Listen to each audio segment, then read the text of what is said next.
Армысыздар, бармысыздар. Қысқаша қызанақ егу, қызанақ өсіру. Қызанақтар емін еркін өсуі үшін әр қызанақтың ортасы 70-80 сантиметр болады.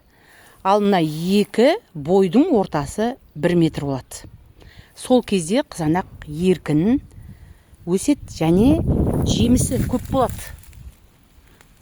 Ал бір-біріне жақын орналасқан қызанақтың олар күнге жарыққа таласып, сабағы көп болады да, жемісі аз немесе ұсақ болады, кейде тіпті болмайды.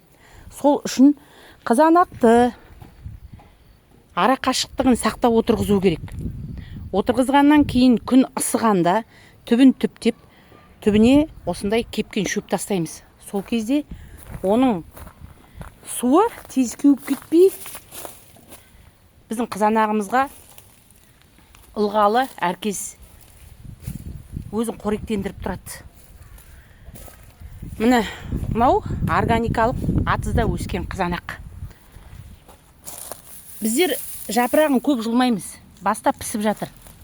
Өйткені, міне, ашық тұрған қызанақ бірден күнге күйіп қалады.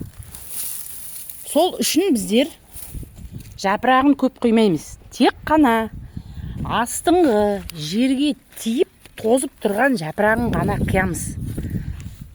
Атырауда күн қатты ыстық, қызанақтың жемісін күйдіріп жібереді.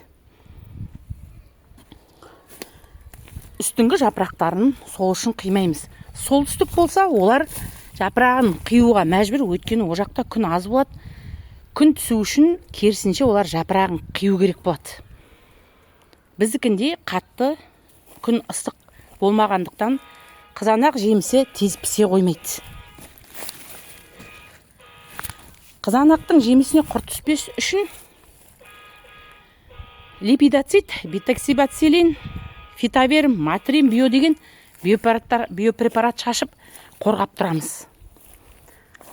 Ал ыстықта гүлі түсіп қалмасы үшін, мынандай қурап түсіп қалмасы үшін циркон шашамыз.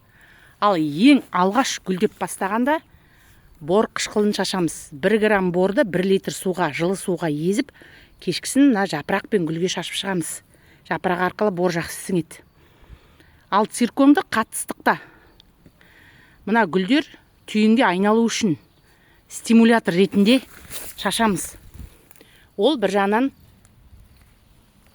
қатты ыстықтың стрессінен қорғайды. Менің парақшамда қызанақ өсіру толық видеосын қараңыз.